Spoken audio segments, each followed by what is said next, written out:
Good evening, everybody. Happy Friday, and welcome to the second ever installment of the True Blue Podcast here on the GShow Productions YouTube channel. I'm your host, Graeme, the GShow Forsyth. The True Blue Podcast is brought to you by Mid-Canada Fasteners and Tools, your one-stop shop for all your industrial needs. Check out their store locations as you guys can see them scrolling below on the screen at Brandon and Winnipeg today, or visit their website for more information about their great products at MakeCanadaFasteners.shop. We're also brought to you by Terraco, our other official sponsor of this podcast, a locally owned independent retailer that has been serving Manitoba producers for over 80 years with locations around Winnipeg. Terraco provides a wide range of granular and liquid fertilizers, seed and crop protection products, and quality mobile lubricants. Visit their website for more information today at terraco.ca. The Winnipeg Blue Bombers, me and Vic Selby were talking last week in terms of what we thought the score would be, and we were way off. This Winnipeg Blue Bombers team came out with a vengeance last Saturday on Banjo Bowl Saturday, and Vic, by the way, will be joining the show to start things off as the first guest, that is, in tonight's episode. But glad that both me and Vic were wrong in terms of our score, because it was nice to see the Bombers blow out the Riders at home, their largest margin of victory in Banjo Bowl history, and we got the highlights to show you guys of that game if you didn't have a chance to catch it. The Bombers came in looking to extend their Banjo Bowl win streak to 4 games in front of a sold-out crowd at IG Field. On Saskatchewan's opening possession, Jake Dolegala gets sacked, but the Riders benefit from a face mask on the play from Walker Jr. Winnipeg number 9. This aided the Riders in marching downfield, but Dolegala couldn't connect with Schaefer Baker on a pass that's behind him on this second down. Saskatchewan would have to settle for a field goal. Onto a Bombers offensive possession, Collaros tucks and runs after seeing nobody open and slides for a first down. Then league-leading rusher Brady Oliveira reaches the 1,000-yard mark for the second straight season, and he's absolutely fired up after this one. Later on, after the Bombers were stopped just shy of the goal line, Winnipeg short yardage QB Dakota Prductions punches in his first TD of the ball game, and the Bombers take an early 6-3 lead. Castillo adds on the PAT to make it 7-3. Saskatchewan couldn't get anything going on their next drive, and this allowed for Brady Oliveira to get the ball again, and he busts through the Riders' defense for a huge gain after being tackled near the 30-yard line. And then more from Brady Oliveira here, as this time he receives a shovel pass from Zach Collaros and takes it all the way to the house for his only TD of the game to extend the lead to 13-3. He finished with 4 receptions for 57 yards in the air and 154 yards on the ground on 18 carries. Just another day in the office for the league's leading rusher. On to the second quarter now. Collaros rolls out and finds Lawler inside the 10, and Lawler fights his way to the goal line. He thinks he's in, but the refs mark him short initially, but after further review, it's determined that he in fact did cross the line. The Bombers go up 21-3 after a Castillo PAT. Let's take a look and see if he was. Nick Marshall trying to make the tackle. Nice spin move there. The Bombers' defense put the pressure on Dolegala all day long as Dolegala surveys the field but finds nothing and gets wrapped up by DB Red Hot Cromdy for the sack. At 21-6 now, Collaros delivers a dime to Schoen along the sideline inside the red zone, and after the Bombers gain no yards on 1st and 10, on 2nd and 10, Collaros finds Schoen again on an out route for his 3rd passing TD of the afternoon. Passing touchdown of the first half. Inside of 2 minutes left in the half, it was deja vu as Collaros rolls out and launches a beautiful pass to Schoen in the end zone for his second TD reception of the half. The Bombers go up by 28, and the fans absolutely love it, but the blue and gold weren't done there. Ticks down. Collaros, another big shot down the field, drops it in at the 30. Kenny Lawler all the way down to the 10, and the Bombers continue to pour it on against their rivals. Collaros, completion, end zone, touchdown. It was Collaros' fifth TD of the half and Schoen's third. The Bombers put up 9 points in the second half en route to a 51-6 smackdown. They clinch a playoff spot and take the season series over the Riders at 2-1. And yeah, there you have it. I didn't show any highlights from the second half because there were no touchdowns scored in that second half. 3 field goals put up by Castillo, the Bombers kicker. But yeah, I mean, they only put up, 385 yards put up in 5 quarters, so 4 including overtime in Labor Day weekend on that Sunday against the Riders. The Bombers, through the first 2 quarters of last Saturday's game, put up 405, so they surpassed what they did in 4 quarters plus the overtime in the first half of that game. It was beautiful to see. They scored on every single possession they had in that first half, and I think Brady Oliveira said it best. He was quoted saying, "We knew what we needed to do to go out there and be successful. It was staying on the field, start fast, and play a full 60 minutes. We did that from start to finish today." And I think that sums it up pretty well. Zach Collaros was a beast, and this whole team put up an amazing game. And of course, Brady Oliveira was a beast as well, averaging 8.6 yards per carry on the 18 carries he had. Joining me next is going to be Vic Selby. Vic joined me last week to talk about Labor Day weekend and preview the Banjo Bowl. He's coming on this week to talk about the Banjo Bowl, a game he was at, and yeah, I'm pretty sure he's going to have some great things to say about the atmosphere as well in that game. Coming up next on the True Blue Podcast. And he joined me last week. He's joining me again for episode 2 as the first guest on this week's True Blue Podcast on this Friday. It's Vic Selby. Vic, we were both wrong about last week's game in terms of the score, but I think that's something that we welcome at the same time. A 51-6 win for the Blue Bombers, a blowout on the Riders on Banjo Bowl Saturday, the largest margin of victory the Bombers have had in Banjo Bowl history. You were there. Speak to me about what that crowd was like, how electric it truly was being there. Man, yeah, I'll tell you, like, this was the loudest game I've ever been at the new stadium anyways. Can't remember too much from the old one. But yeah, from this one especially, like, the crowd was absolutely insane.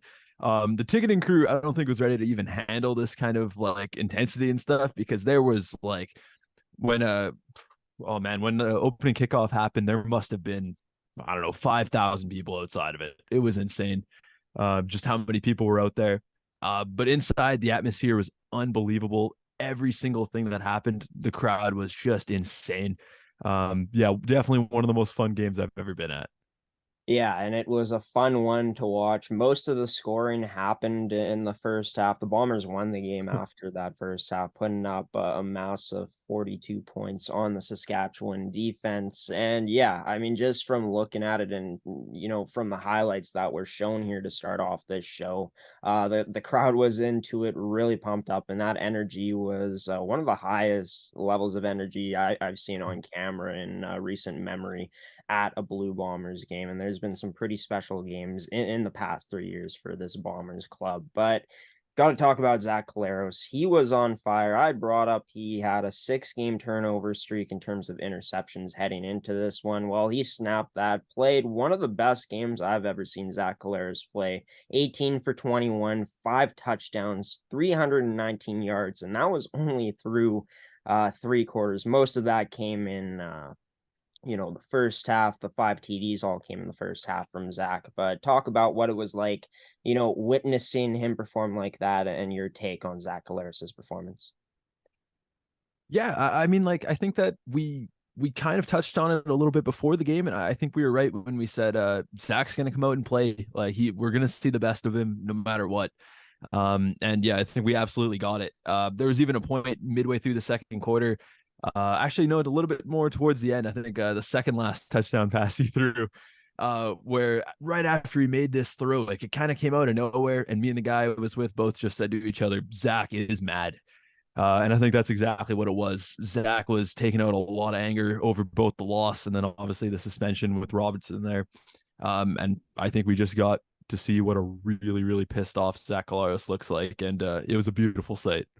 Yeah, and he was rightfully so mad after that loss to Saskatchewan in terms of getting headbutted and not being able to tie it up in overtime with the 2-point conversion. And, he had a chance to talk with Robertson. They talked it out, and everything was good then. But you could just see it from his demeanor. Like you said, he looked like he was mad. He looked like he was on a mission, very business-like mindset from Zach Collaros in this game, the way he was walking, the way he was carrying himself. I mean, 18 for 21, a near perfect game for him. The no interceptions, the 5 TDs, almost had record 6 TD for him in terms of most passing TDs in a game, when Lawler almost pulled in that perfect throw from Zach Collaros. Was arguing that there was a face mask tugging of that there, but 319 yards. And we saw what Zach does best, in my opinion, and that's manipulating the pocket once again, getting out, rolling out of the pocket, and delivering strikes, bombs, going for those big plays. And he was also taking the stuff that was available to him on the field in terms of the crossing routes, the short yardage throws. So, to start off the game in terms of his TD passes, he shovels one to Brady Oliveira. He takes it all the way to the house. It's just everything was clicking around him, and Zach Collaros was clicking at one of the highest levels we've seen him at during his time as a Winnipeg Blue Bomber. And that says a lot, because there's been a lot of moments of high level play from Zach Collaros as Winnipeg QB. Yeah, no, absolutely. And I think another thing that really aided Zach in this game was the fact that the first guy to really establish himself in this game was Brady Oliveira. He was absolutely fantastic. 154 yards rushing he had in that game, plus obviously that receiving touchdown as well. I think that when he established himself right off the bat as like the dominant threat of the game, it just made it a lot easier for Zach to go off. And yeah, I think we have to give as much credit to Brady in this game as we did to Zach, because honestly, like, he set the tone. Yeah, and we'll get into Brady Oliveira right now, actually. 154 yards on the 18 carries. No TDs on the ground, but he had one receiving wise, 57 yards on 4 receptions. And Vic, we may agree on this, but it seems like when this Bombers offense is at its best, no matter how good our QB is in Zach Collaros, or no matter how good their QB is in Zach Collaros, it seems like this offense, when they're able to set the tone on the ground, like you said, with Brady Oliveira, or, in the past with Andrew Harris, that's when this offense really does have success. Brady Oliveira set the tone in this game. He had some really good physical runs. He was finding open space, and once again, that O-line was opening up so many holes for him. Johnny Augustine comes into the game and breaks off some long ones in that second half, as the Bombers were, more so controlling that game in the second half, instead of, trying to put up points, as they only put up about 9, I believe, winning 51-6. But when the Bombers are able to establish themselves on the ground, they're just such a better team, such a better offense, and it opened Pandora's box for what was to come in this game. 42 points in that first half, which was unreal. And yeah, Brady Oliveira reaches not only the over 1,000 yard mark, but once again, another statement game from who's been the best running back in the CFL this season, with the 154 yards on 18 carries in this game, doing it in the receiving category as well. Yeah, no question. And I think it shows like just like the status he's acquired now with this Bomber team that he was one of the first guys to get pulled out of that game right along with Zach there. He was one of those dudes you just don't want to risk in any situation. Like even towards the end of the third quarter there, I was sitting in the crowd terrified every time he touched the ball because I was just like, oh, we do not need to be risking this dude right now. Yeah, I mean, like just sensational. Like this is his sixth game this season with over 100 yards rushing. Just incredible at this point. And yeah, well in the lead for rushing yards right now in the league. I'm curious actually, like I think we will probably both agree that he has most outstanding Canadian fully locked up. But like what do you think about some of the debate about is he the most outstanding player? In terms of most outstanding player,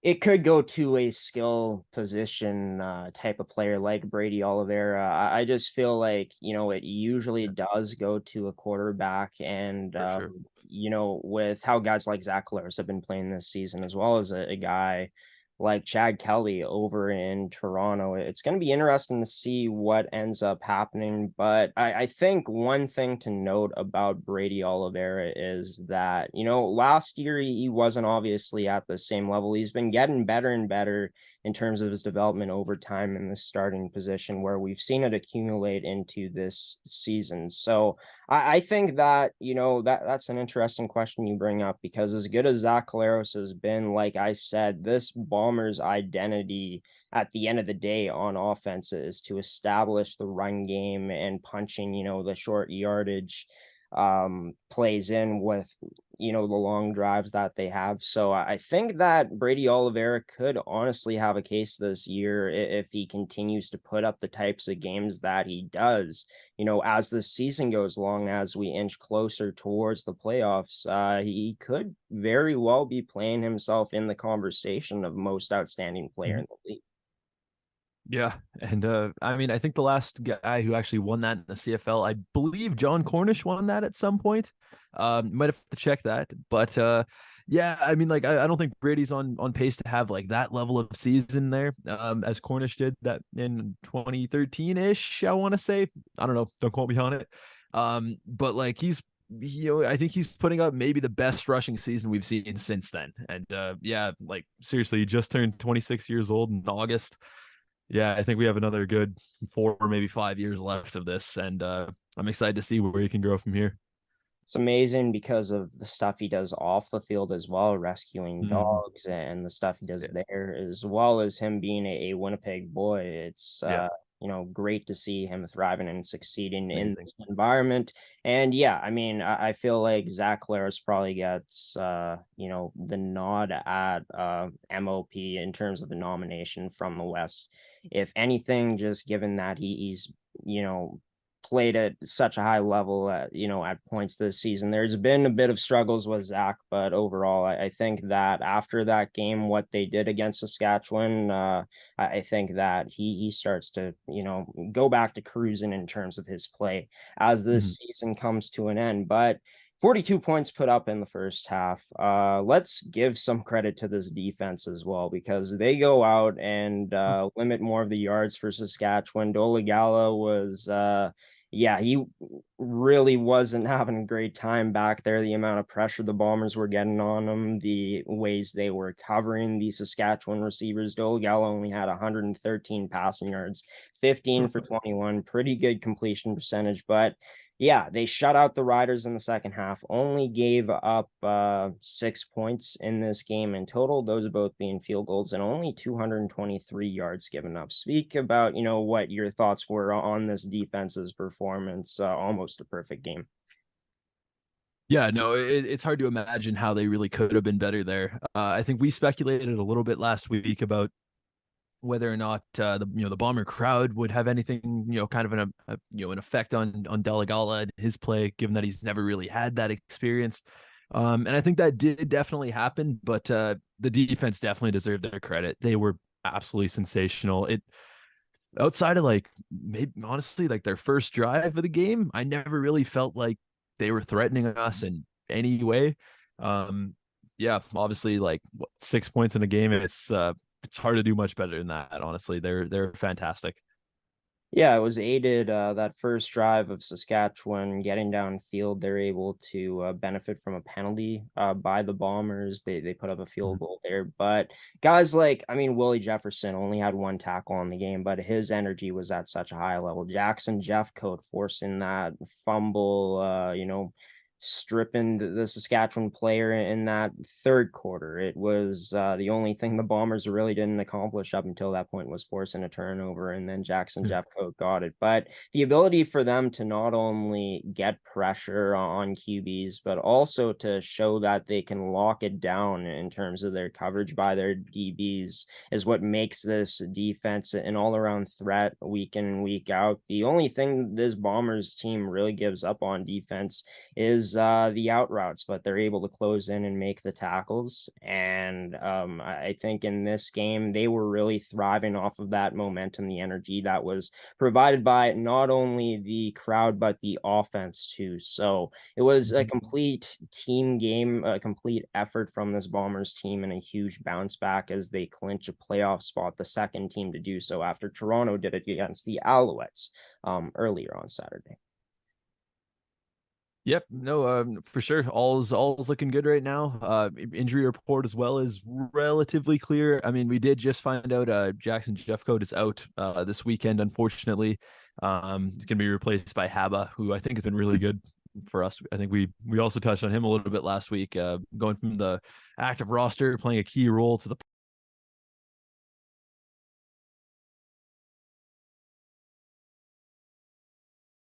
biggest game of the season against Toronto. I think Bomber fans can be feeling pretty good. Yeah, that game against Toronto is going to be must-see TV, I think, in terms of CFL football at its highest point, hoping that that's going to be a Oh great yeah. one. I think the worst thing about it this year is that the Bombers only play the Argos once. Like, these were two teams coming into Hmm. the season where you're thinking it's likely that these two could be matching up in the Grey Cup again. They faced off against each other last year in the Grey Cup. Why only schedule them one time? Well, I'll leave that question up to the CFL, the schedulers to answer it. But I'll ask you one more question here, Vic. You know, the Bombers going up against a team in the Hamilton Tiger Cats who are inching closer and closer to a 500 record. They're 5-7.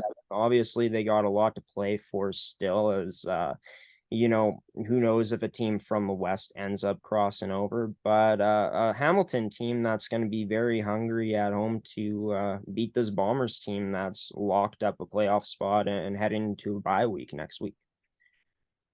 Yeah, no, and yeah, Hamilton really is looking interesting, especially with how well Taylor Powell's been playing as of late, especially last week, 3 touchdowns, yeah, like 320-ish yards, I think. He was fantastic.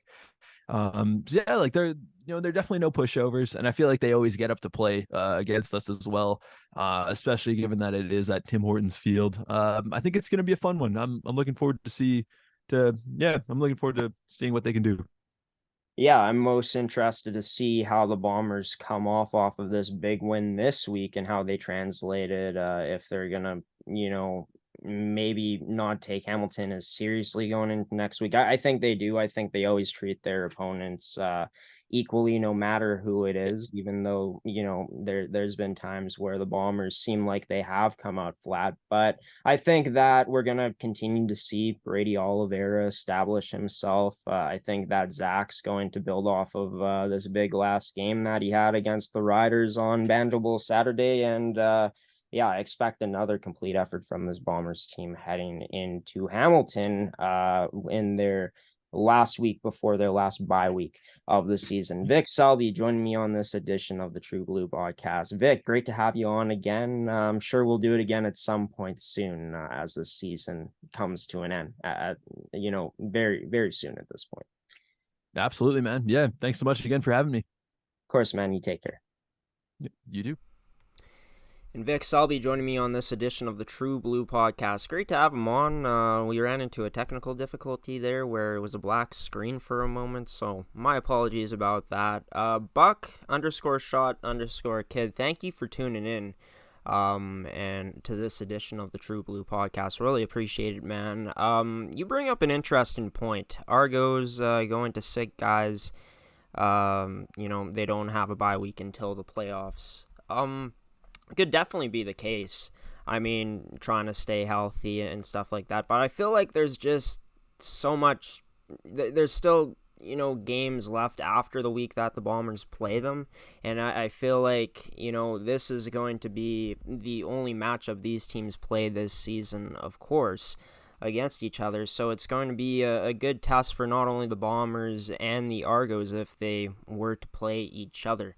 And I think that, in terms of the competitive side of things, I don't think the Stars, the big time players for Toronto, they would want to, sit in a game like this, especially since it is the only time those two teams play this season. But definitely an interesting point. We'll have to keep an eye on that as that Week 17 matchup will be approaching us very soon. Let's get into the game grade of the game last week for the Bombers. I think that it was an almost perfect game, near perfect game for the Bombers, a complete game at that. I give it an A+, to bounce back the way they did, to put up the amount of points they did against a rival in Saskatchewan, in front of the home crowd. Everything was clicking, firing on all cylinders for the Winnipeg Blue Bombers last week, and it was a thing of beauty as a Bombers fan to watch that. So in general, giving them an A+ because of just the score they put up, and giving them an A+ as well. Just great to see that as a Bombers fan. But the player of the game, gotta give it to Zach Collaros. I mean, already talked about it. The 18 for 21, near perfect completion percentage, the 5 touchdowns, over 300 yards. Zach looked like the old Zach Collaros, the one that Bomber fans have been accustomed to seeing, making all the big throws, making the smart throws, and trusting in his team. And he ended up being rewarded for it in this game. We're going to move on now into the next guest, but before we do that, I just want to give another shout out to our sponsors in Mid-Canada Fasteners and Tools, your one-stop shop for all your industrial needs with store locations in Brandon and Winnipeg. Check them out today, or also visit their website at midcanadafasteners.shop. Also, we are sponsored by Terraco, a agriculture company here in Manitoba, in Winnipeg, with locations around Winnipeg, serving Manitoba producers for over 80 years. Be sure to check out their wide variety of products that you guys can see at terraco.ca on their website. I want to give a special shout out as well to the producer of the music producer of this podcast. Didn't give him a shout out in episode 1 in Nico Feniak.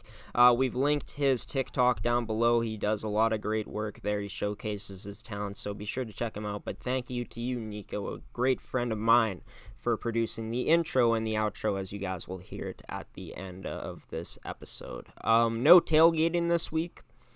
Decided to save that for next week, and we'll have some great stuff coming up then. Buck_shot_kid says it's hard for any team to win back-to-back games against the team. So you are definitely right on that, Buck, no doubt about it. Thank you again for tuning in and watching this edition of the show. And also, folks, we are going to be making a new Facebook account. Our page right now isn't up to standards, so we're going to make a new one. We'll be linking that moving forward in the upcoming episodes in the future here. But it's time now to get into the next guest coming on. My good buddy, Graham Sceviour. He's going to come on to join the show to talk about the Bombers' upcoming week, the matchup tomorrow against the Hamilton Tiger Cats. And we'll give our predictions, a preview for that game coming up next on the True Blue Podcast, brought to you by Mid-Canada Fasteners and Tools, as well as Terraco. Graham Sceviour joining this edition of the True Blue Podcast.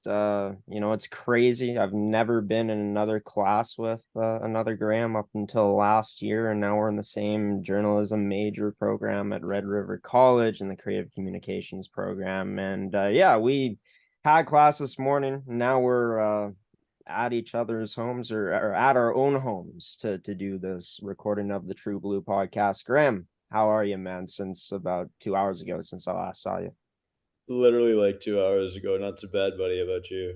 Doing good, man. Doing good. Pumped up for this matchup. The Bombers are gonna have against the Hamilton Tiger Cats. The Bombers coming in 10-3. Hamilton coming in 5-7, coming off of a win last week against the Ottawa Red Blacks. It's gonna be the second meeting between the two clubs this season. Last time they met was really early in the season, literally the first week when the Bombers opened up their regular season with a 42-31 win against them. Your thoughts on this game? First off, going up, what you expect out of the blue and gold and Hamilton in this one.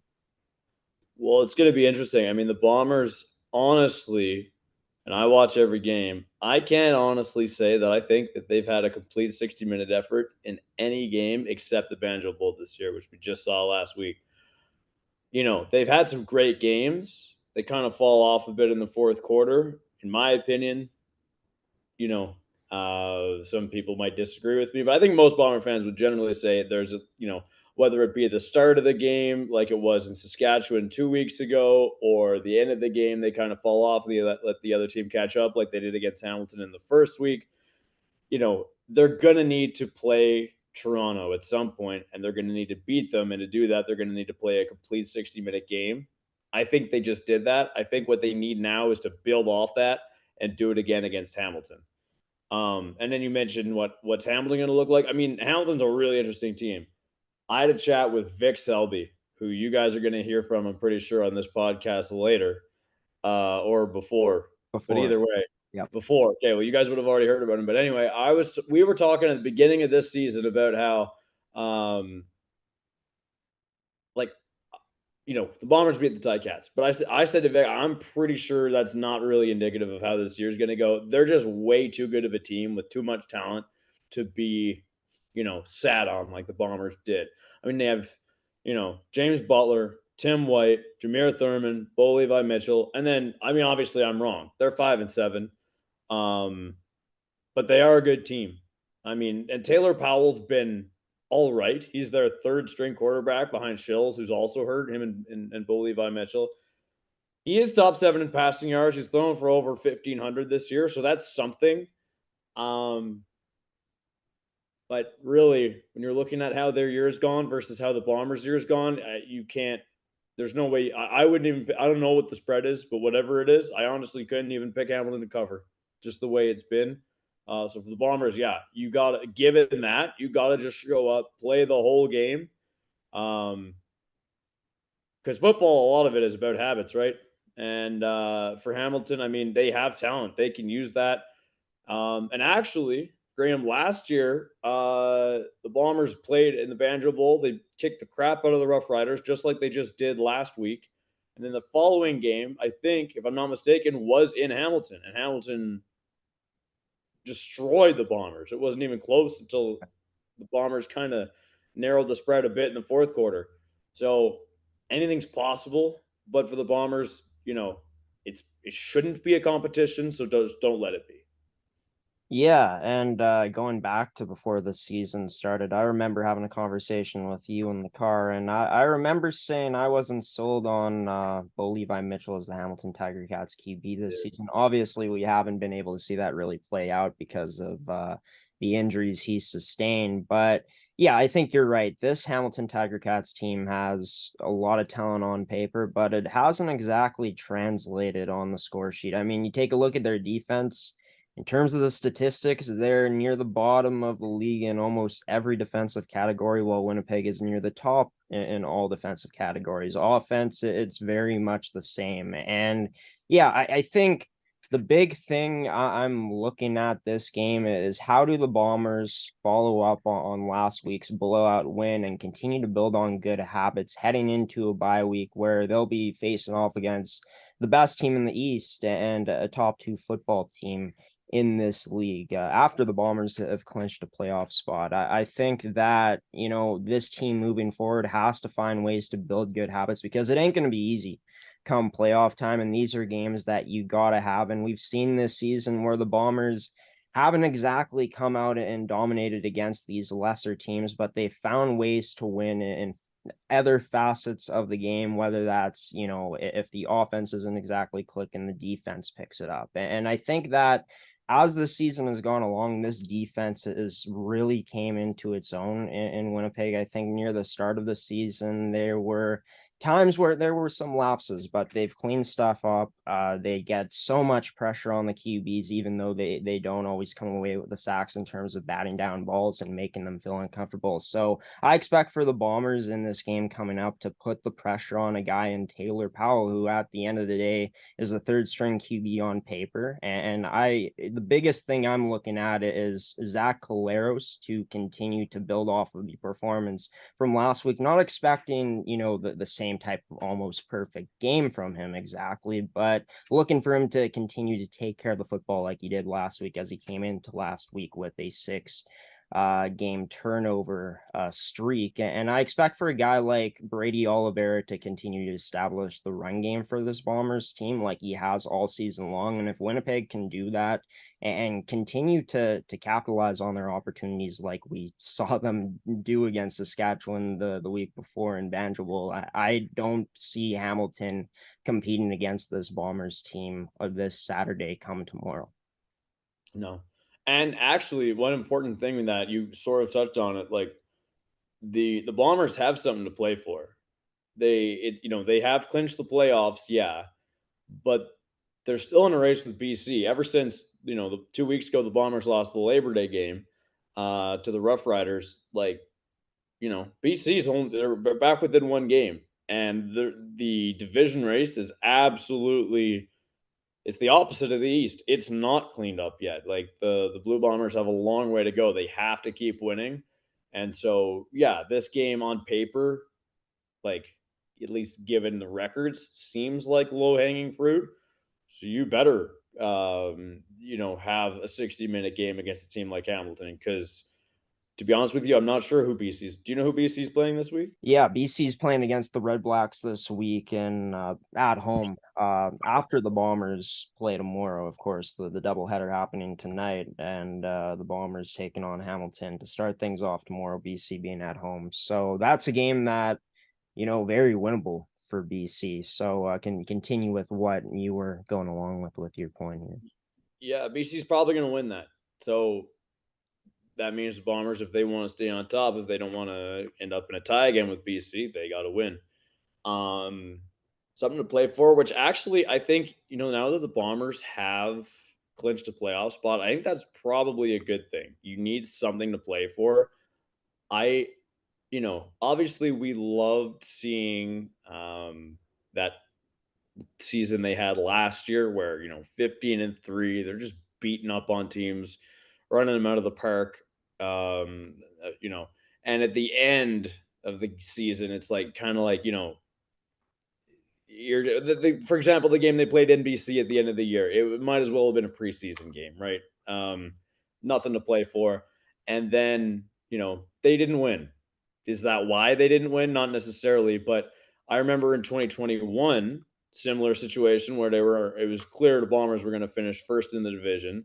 And at the end of the year, they lost, I think, to Montreal and Calgary at the end. Certainly in Calgary, they lost. And I remember the players on the team saying that if they hadn't lost that game, I seem to remember someone saying if they hadn't lost that game, they don't think that they would have necessarily won the Grey Cup that year, because they had something to wake them up, right? You don't want to have to fall asleep over the course of a year. And so not being, ahead by a mile isn't necessarily a bad thing. The fact that there's a bit more competition with the Bombers this year could be a good thing, because, like I said, something to play for this week.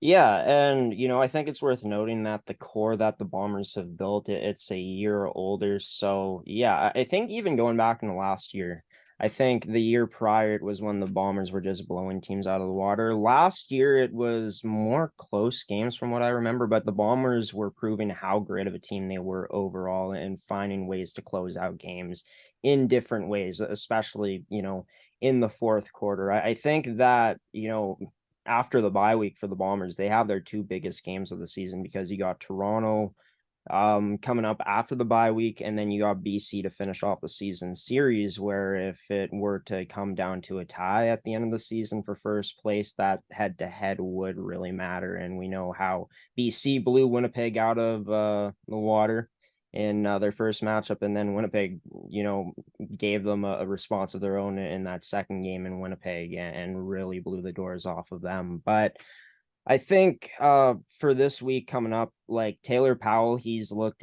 pretty good in the past 2 weeks. 3 TDs, 1 interception against Toronto on Labor Day, and then 3 TDs, no interceptions last week against the Red Blacks. He's shown he can run, not insane in terms of that aspect, but he's shown he can be mobile. I think if the Winnipeg Blue Bombers are going to have success on defense, especially coming up this week, it's going to be, finding ways to contain Powell, keeping up the good coverage like we saw last week against Saskatchewan, and also containing James Butler. This is a guy that's gone off for 3 games of over 100 yards this season and was quiet last week, 14 carries for 35 yards. So if the Bombers can limit the run game and have to make Taylor Powell make, big time throws in this game, I think it's going to bode well for them. And that'll take, some of that pressure off of that offense if there was any. Yeah, no, I agree with that. I mean, yeah, like I said, he's done okay. He's in the top 9. He's 7th, I think, in the league in passing yards. And keep in mind, he hasn't played every game because there's been the Shills games, and there's been at least one Bo Levi Mitchell game, 2, I guess. And yeah, so he's still, he's been doing all right. He's got guys to throw to. I mean, he's got Tim White, who's up there in terms of receiving yards. I know that. And then yeah, you mentioned you mentioned James Butler, but I agree. He has done all right, Powell. But if you put him in a spot where he's got to make big time throws, he's not up there with the Adams or Chad Kelly's or Zach Laros of the league. So, if you make him have some big time throws, it could be a good game for guys like Evan Holm back there or Demario Houston, who've been just racking up picks all year. So, definitely could be a good opportunity, I think. Yeah, for the D line, for the guys up front. Rush the quarterback, I think. Honestly, probably not your most complicated games in terms of like defensive scheme.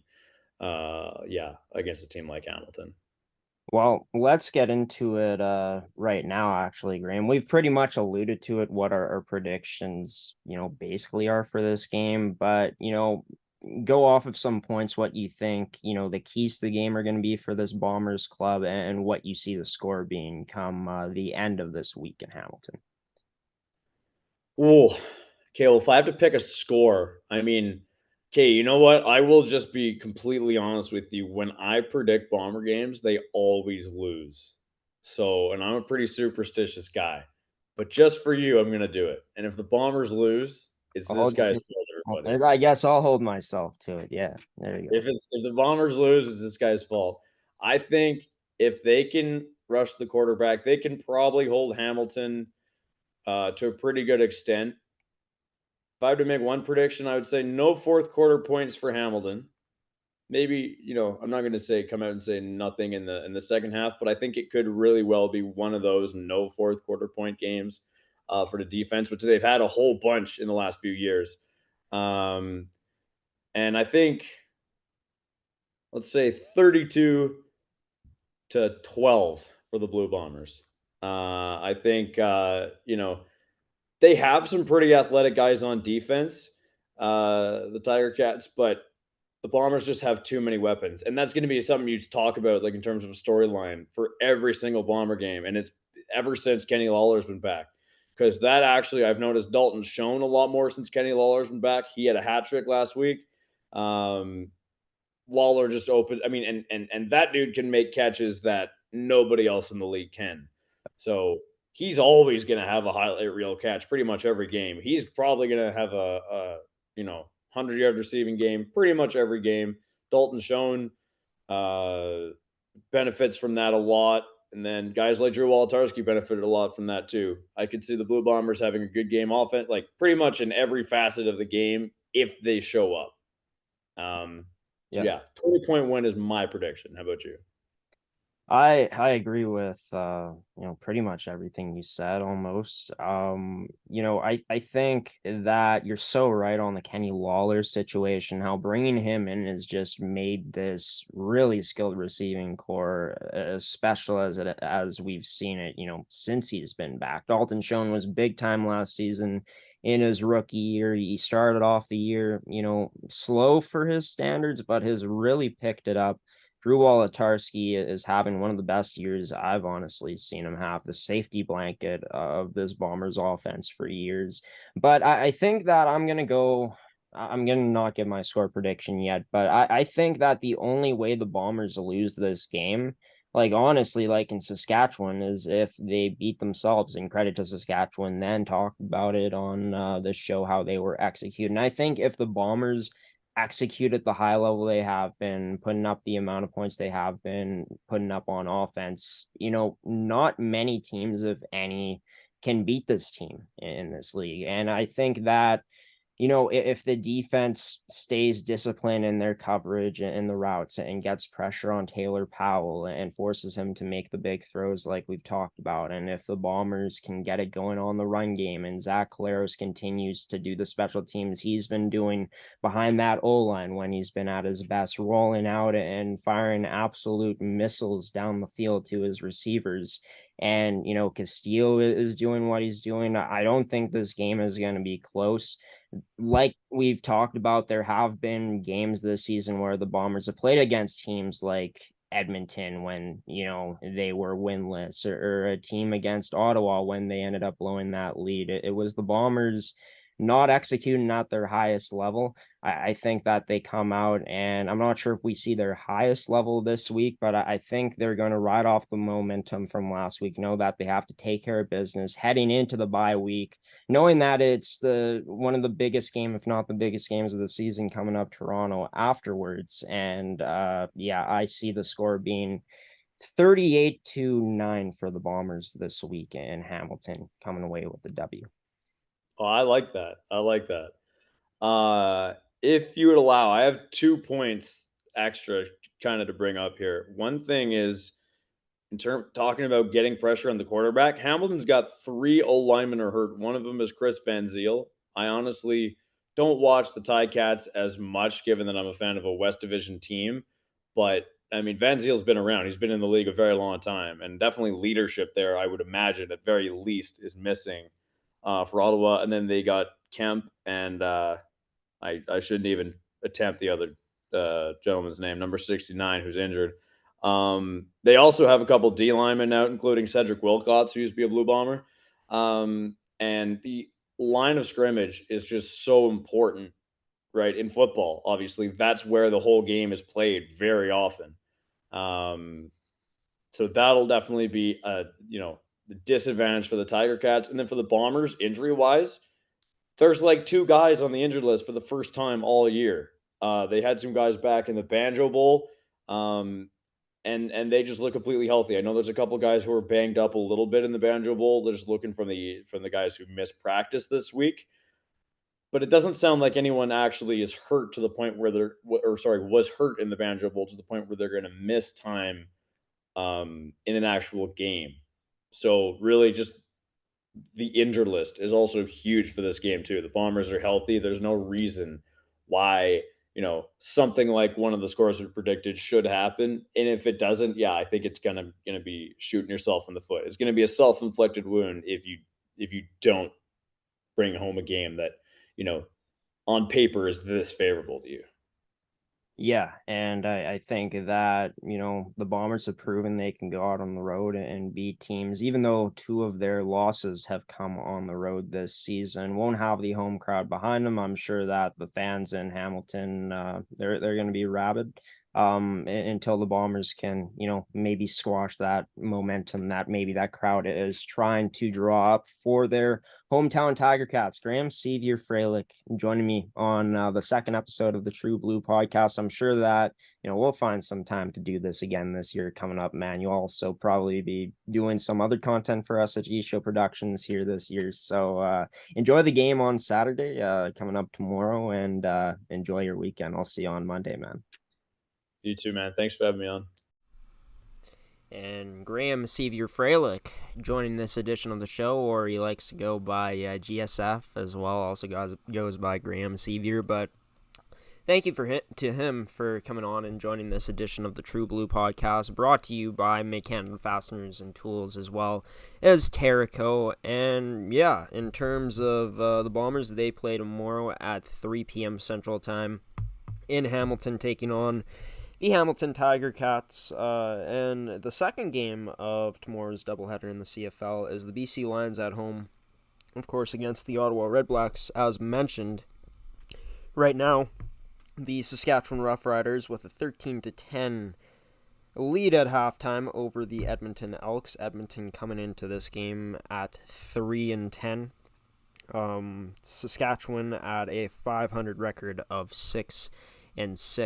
And as for the Toronto Argonauts, they ended up winning their game and clinching first place in the East tonight against the Montreal Alouettes, coming back, overcoming a deficit and winning 23-20. And if he's still watching, Buckshot, thank you for tuning in and watching this edition of the show. I hope you've enjoyed it to the point where you'd like to subscribe and potentially leave a like on this episode. Great to have you here, as well as everyone else that may be tuning into this episode at some point. But I want to answer your question, Buckshot, in more detail. I feel like I didn't give enough detail in my answer in terms of the Argos, potentially sitting guys against the Bombers. They have 4 weeks to play after that game. Against lesser opponents, I'd say their toughest in terms of the record is Saskatchewan near the end of the season, and I feel like this is going to be a great test for this Argonauts team to see where they stack up with this year's Bombers roster in a potential Grey Cup matchup. And then, of course, you got the competitive side of things, and a huge game like this with two of the best teams in the league going at it in that game. I feel like there's a lot of pride on the line there and a lot to play for in a game like this with still 4 games remaining in the Argonauts schedule. And of course, they'll get the bye at this point in the first round of the East playoffs, so they will have a bye, come playoff time added in, even though they don't have a bye for the rest of the regular season. Yeah, I think one more thing I want to also point out is just for the Winnipeg Blue Bombers, like Buckshot mentioned, very tough to beat teams back-to-back weeks, but honestly, it's kind of fitting that the Bombers, bounce back the way they did in the fashion that they did. Just too good of a team to lose back-to-back games and showing their strength, showing their mettle in that game against the Saskatchewan Roughriders last week in the Banjo Bowl. Bombers, even though they clinched a playoff spot, still got a lot to play for, like me and Graeme talked about, with BC nipping at the Bombers' heels once again. As they got a record, they're about 2-1 win off of the Bombers at this point. So exciting stuff ahead to end off this 2023 CFL regular season. And no problem, Buckshot. Great to provide a show to CFL fans and Bomber fans at that. I am going to send it to one last transition here, and then I'll be back for some final words on this edition of the True Blue Podcast on GShow Productions, brought to you by Mid-Canada Fasteners and Tools and Terraco. Stick around, everybody. Well, you've made it to the end of this edition of the True Blue Podcast, brought to you by Make Canada Fasteners and Tools, your one-stop shop for all your industrial needs. Be sure to visit their store locations, as you can see there down below on the screen, at Brandon and Winnipeg. There are 2 store locations here in the province, and as well as a special shout-out to our sponsor in Terraco for sponsoring us, serving Manitoba producers for over 80 years. Be sure to check out their website at terraco.ca. But yeah, it's been a fun show tonight. Like I said, no tailgating segment for this edition of the podcast. For me, I feel like I'm at a limited capacity in terms of how much I can tailgate, in terms of the different stuff I can make. I'm thinking burgers will be on tap next week, though. That's pretty simple. Leave some suggestions down below, everybody, though, what you would like to see me tailgate. And, I didn't do it last week, but I'll talk about, the Bombers and give some takes during that segment to make it even more special. But thank you to you, the viewer, for tuning in to tonight's episode, whether you were watching it on our YouTube channel or listening on our Spotify page. Be sure to check us out on our social media pages as well, at Instagram, Twitter, or X, formerly known as Twitter, as well as on TikTok. All of our links are down below, or all of our handles are down below in the description of this episode for you guys to check out. Also want to thank Vic Selby and Graham Sceviour, two students at the same program I'm in at Red River College, the Creative Communications program. Thank you to them for coming on and taking the time out of their Friday and joining this edition of the True Blue Podcast. And yeah, next week's episode, it's coming out on Friday night at 9 p.m. Central Time. We'll have highlights, the tailgating segment, as well as more guests joining the show. Be sure to check us out on social media, on Instagram, Twitter, and TikTok to see who those guests may be for that episode coming up. But we're gonna end off with this: go Blue go, hoping we can get that big dub against Hamilton, take care of business tomorrow, and keep riding the good vibes heading in to the Bombers, one of their final bye weeks of the season.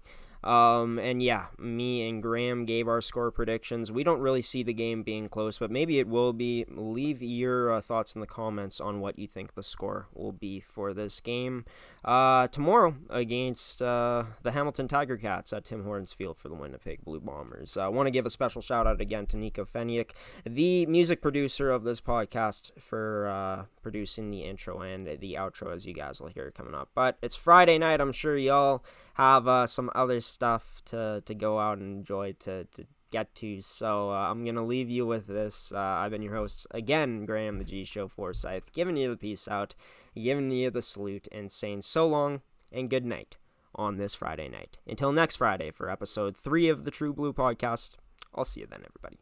Take care.